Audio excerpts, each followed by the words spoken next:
Jack, you wrote your first debut story for Japan Forward just a couple of weeks ago, looking from the new year and the outlook for Yuzuru Hanyu going up to the Beijing Olympics. Why was this the topic that you chose for your first story for the website?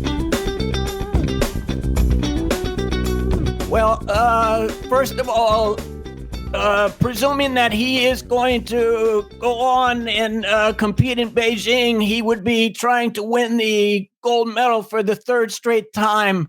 And that has only happened once before in the history of the sport. And that was,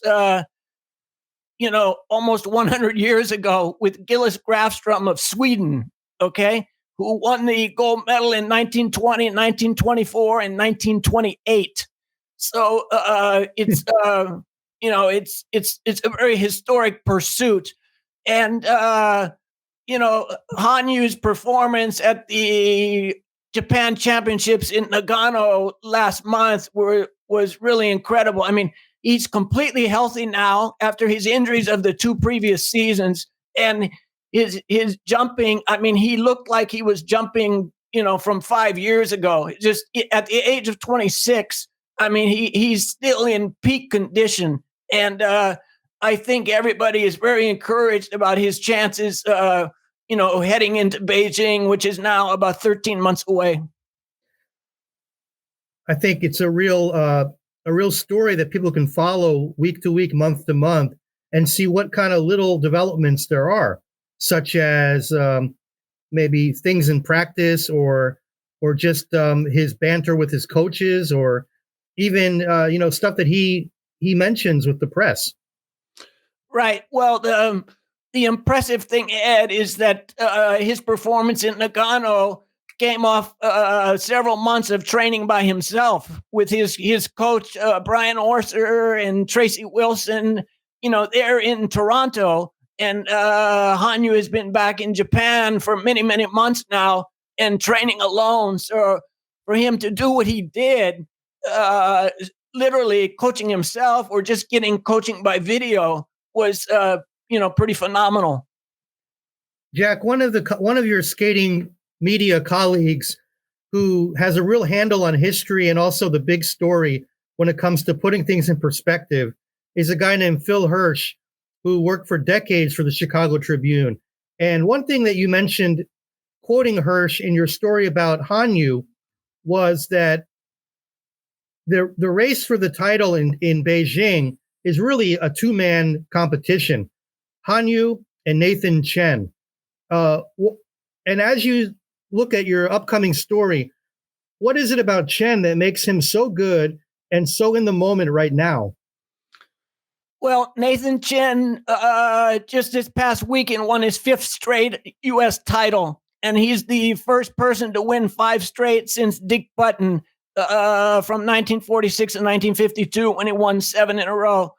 Nathan is an incredible jumper, and he's very consistent. So, his growth over the past several years has been very impressive. In fact, he is undefeated since finishing 5th at the Pyeongchang Olympics. He has not lost in any competition since then.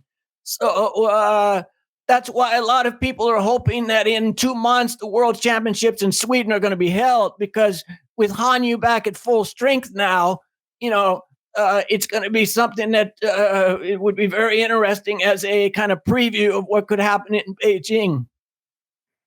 For your upcoming story on Nathan Chen, what are you trying to convey to readers about him? What are some of the talking points that you focused on in your coverage? Well, I spoke to Nathan and I asked him just how he was keeping up on Hanyu and Uno, and he discussed that it was important for him to keep track of what they were doing, and so I mean, essentially, it's just kind of his mindset and where he is at right now, and looking forward. And also, I talked to him about the support he gets from Japanese fans. He has a lot of fans in Japan, despite being Hanyu's, prime competitor or rival. And so he talked about that. And he gave some very interesting comments about how he feels about what he has accomplished and how he feels about heading into Beijing. And he even, talked about if he doesn't win in Beijing, he doesn't believe it will affect his legacy at all. Okay. I'm looking forward to seeing how people react to the story, and also just following the distribution of it through social media. As we've seen with Hanyu, the stories go viral. Yeah, I mean, there is a lot of interest in Japanese skating. Of course, Nathan is skating, in the U.S., but he has a large core of Japanese fans who love all skating and are very interested about what's going on with the other skaters. And as I'm sure you know, Ed, figure skating is much more popular in Japan now than it is in the United States. And that's something that Nathan has even acknowledged to me in previous interviews. I would personally probably analyze it as like a 5-to-1 ratio of popularity in terms of numbers. I would say that that's accurate. It could be even more than that because, as you know, the sport here has grown incredibly, as I mentioned, and it's to the point now where Hanyu's popularity is on a level of what Shigeo Nagashima's was back in the 60s and 70s with the Yomiuri Giants. I mean, Hanyu is that big of a superstar now. Okay. Jack, what were the biggest stories in Japanese skating last season? Well, I would think we would probably go back to February and the Four Continents Championship in Seoul, where Hanyu won that event for the first time and clinched something called the Super Slam, which is the winning of the Junior Grand Prix Final, Senior Grand Prix Final, Junior World Championships, Senior World Championships, Olympics, and the Four Continents. So he's the only male skater to do that, and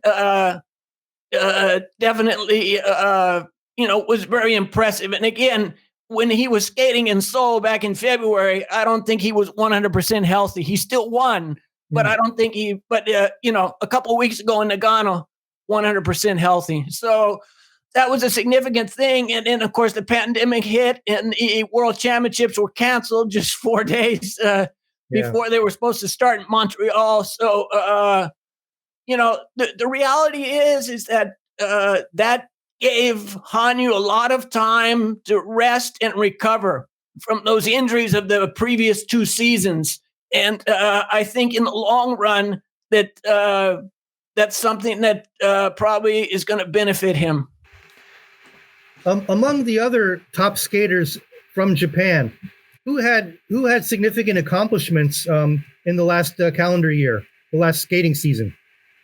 Right. Well, I mean, the Russians kind of dominated the previous season in terms of the women, right? And but as we saw at the Japan Championships a few weeks ago, Rika Kihira landed a quadruple Salchow for the first time, and that was a significant accomplishment because if she's going to compete with these Russian skaters, she's going to need to be able to land some quads.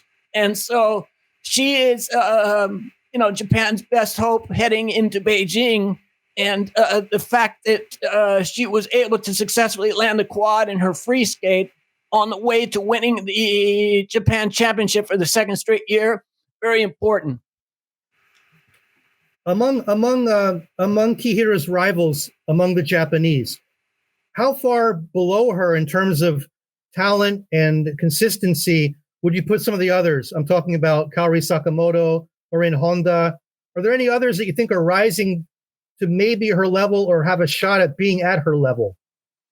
Well, I would say that Kaori Sakamoto won the NHK trophy back in November in Osaka, but it's noteworthy to remember that Rika Kihira was not there. She was still training in Switzerland or had, was coming back around that time. Mm-hmm. So Sakamoto was very impressive in her victory, But the absence of a quadruple jump is going to end up being an issue going forward. I mean, if Kihira starts to land quads successfully and Sakamoto can't, then she's going to have difficulty beating her. So one skater, Ed, that's been a revelation over the past several months is a new Japan junior champion. Her name is Rino Matsuike, and she's from Nagoya, and she's coached by Shoma Uno's old coaches. And she won the Japan Junior Championship up in Aomori back in November. And then at the NHK Trophy the following week, she finished third. Very impressive for a junior. And then at the Japan Championships, she was fourth. So, she's one to keep an eye on. How old is Reno? Reno is 17. And I first spoke to her at the Japan Junior Training Camp a couple of summers ago. And she had a good season. Of course, the junior season was canceled this year, but the previous year, she did well on the Junior Grand Prix circuit. And I know that she impressed Ted Barton, who is the ISU Junior Grand Prix announcer. And she's continued to improve. She's very smooth and elegant skater who has very nice edges. We've talked about Yuzuru Hanyu and Shoma Uno a little bit, or with Yuzu a bit more extensively.